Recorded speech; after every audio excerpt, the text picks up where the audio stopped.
حضرت عطا رضی اللہ تعالیٰ عنہ نے اپنے عباس رضی اللہ تعالیٰ عنہ سے سنا کہ میں رسول اللہ صلی اللہ علیہ وآلہ وسلم پر گواہی دیتا ہوں، یا عطا نے کہا کہ میں ابن عباس پر گواہی دیتا ہوں کہ نبی کریم صلی اللہ علیہ وآلہ وسلم ایک مرتبہ عید کے موقع پر مردوں کی صفوں میں سے نکلے اور آپ صلی اللہ علیہ وآلہ وسلم کے ساتھ بلال رضی اللہ تعالیٰ عنہ تھے۔ آپ کو خیال ہوا کہ عورتوں کا خطبہ اچھی طرح نہیں سنائی دیا، تو آپ صلی اللہ علیہ وآلہ وسلم نے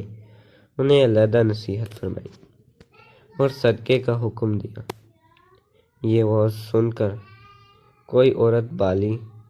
اور کوئی عورت انگوٹھی ڈالنے لگی، اور بلال رضی اللہ تعالیٰ عنہ اپنے کپڑوں کے دامن میں یہ چیزیں لینے لگے۔